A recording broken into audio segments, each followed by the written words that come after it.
Hello, എല്ലാവർക്കും നാട്ടുരുചിയിലേക്ക് സ്വാഗതം. ഇന്ന് ഹോട്ടലിൽ നിന്നൊക്കെ നമ്മൾ സാധാരണ പൂരിയുടെ കൂടെയൊക്കെ കഴിക്കുന്ന നല്ല കുറുകിയ ചാറോട് കൂടിയ വെള്ളക്കടലക്കറിയാണ് തയ്യാറാക്കുന്നത്. പൂരിയുടെ കൂടെ മാത്രമല്ല, ഇടിയപ്പം, പൊറോട്ട അങ്ങനെ എന്തിൻ്റെ കൂടെ ഇത് നല്ല കോമ്പിനേഷനാണ്. അപ്പം നമുക്ക് നോക്കിയാലോ ഇതെങ്ങനെ തയ്യാറാക്കാമെന്ന്.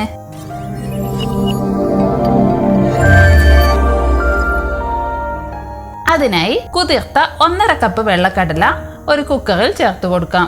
ഇത് ഓവർനൈറ്റ് കുതിർത്ത് വെച്ച കടലയാണ്. ഇതിലേക്ക് 1 കപ്പ് വെള്ളം ഒഴിച്ച് നമുക്കിത് വേവിക്കാൻ വെക്കാം. മീഡിയം ഫ്ലെയിമിൽ 2 വിസിൽ വരുന്നത് വരെയാണ് ഞാനിത് വേവിച്ചെടുക്കുന്നത്. ഇത് വെള്ളക്കടല ആയതുകൊണ്ട് തന്നെ നമ്മൾ സാധാരണ കറുത്ത കടലയുടെ അത്ര വേവൊന്നും ഇതിനില്ല. ഇത് പെട്ടെന്ന് തന്നെ വെന്ത് വരും. വിസിൽ വന്ന ശേഷം നമുക്ക് പ്രഷർ പോകുന്നത് വരെ ഇത് മാറ്റിവെക്കാം. അപ്പോഴേക്കും നമുക്ക് ഇതിലേക്കുള്ള മസാല റെഡിയാക്കി എടുക്കാം. അതിനായി ഒരു പാനിലേക്ക് 3 ടേബിൾ സ്പൂൺ എണ്ണ ഒഴിച്ചു കൊടുക്കാം.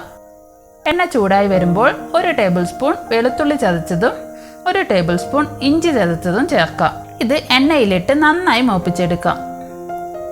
ഇനി ഇതിലേക്ക് 2 സവാള കൊത്തി അരിഞ്ഞതും 3 പച്ചമുളകും ചേർത്ത് ഒരു 2 മിനിറ്റോളം വഴറ്റി കൊടുക്കാം. 1 ടീസ്പൂൺ ഉപ്പ് കൂടെ ചേർക്കാം.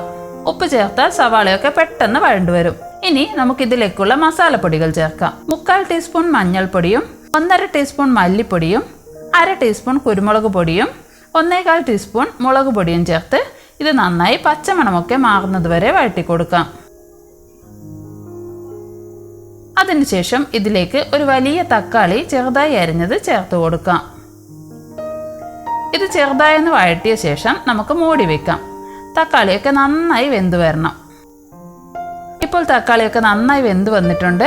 ഇനി ഇതിലേക്ക് നമുക്ക് 1/2 ടീസ്പൂൺ ജീരകം പൊടിച്ചതും 1/2 ടീസ്പൂൺ ഗരം മസാലയും ചേർത്ത് കൊടുക്കാം. ഈ ജീരകം പൊടിച്ചത് കൂടെ ചേർക്കുമ്പോൾ നല്ലൊരു ഫ്ലേവർ ആയിരിക്കും നമ്മുടെ മസാലയ്ക്ക്. അതുകൊണ്ട് ഇതെന്തായാലും ചേർത്ത് കൊടുക്കാൻ വിട്ടുപോകരുത്. ജീരകം ചെറുതായി ഒന്ന് ചൂടാക്കിയ ശേഷം മിക്സിയിൽ പൊടിച്ചെടുത്തതാണ് ഇത്.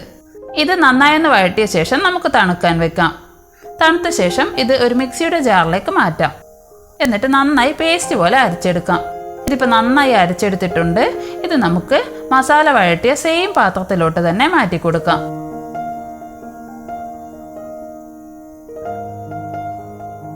നമ്മൾ കടല വേവിച്ച വെള്ളത്തിൽ നിന്നും കുറച്ചെടുത്ത് മിക്സിയുടെ ജാറിലേക്ക് ഒഴിച്ച് മുഴുവൻ മസാല പേസ്റ്റും നമുക്ക് ഇതിലേക്ക് ഒഴിച്ചു കൊടുക്കാം.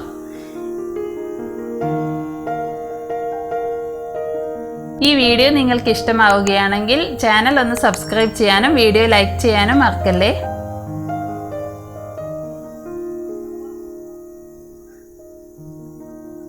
ഇനി ഇതിലേക്ക് വേവിച്ച കടലയും ചേർത്ത് നന്നായി ഒന്ന് മിക്സ് ചെയ്യാം. ഈ സമയത്ത് നിങ്ങൾക്ക് ഉപ്പ് കുറവാണെന്ന് തോന്നുകയാണെങ്കിൽ ചേർത്ത് കൊടുക്കാം.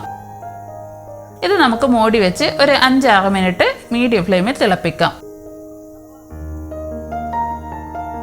ഇപ്പോൾ കറി ഏകദേശം കുറുകി വന്നിട്ടുണ്ട്. അവസാനമായി 1 ടേബിൾ സ്പൂൺ കസൂരി മേത്തി കൂടെ ചേർക്കാം. ഈ കസൂരി മേത്തി നമുക്ക് സൂപ്പർ മാർക്കറ്റിലൊക്കെ വാങ്ങാൻ കിട്ടും. ഉലുവയില ഉണക്കിയെടുത്തതാണ് ഇത്. ഇത് കയ്യിൽ വെച്ച് ഒന്ന് തിരുമ്മിയ ശേഷം ചേർത്താലാണ് ഇതിൻ്റെ നല്ലൊരു ഫ്ലേവർ കറിക്ക് കിട്ടുക.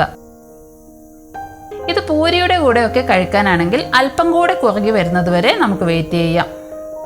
ഇതിപ്പോൾ കറക്റ്റ് കൺസിസ്റ്റൻസി ആയിട്ടുണ്ട്. നമുക്കിതിനെ ഒരു സെർവിങ് ബൗളിലോട്ട് മാറ്റി കൊടുക്കാം.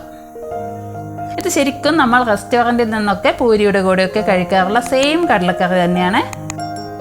ഞാൻ ഇവിടെയും ഇത് പൂരിയുടെ കൂടെ തന്നെയാണ് സെർവ് ചെയ്തിരിക്കുന്നത്. എല്ലാവരും ഇതൊന്ന് ട്രൈ ചെയ്ത് നോക്കണം. നല്ല സൂപ്പർ ടേസ്റ്റിയായ കടലക്കറിയാണ്. ട്രൈ ചെയ്ത് നിങ്ങളുടെ ഫീഡ്ബാക്ക് കമൻസിൽ പറയാനും മറക്കില്ലല്ലോ. അപ്പോൾ മറ്റൊരു നല്ല വീഡിയോയുമായി വീണ്ടും കാണുന്നത് വരെ thank you for watching. By.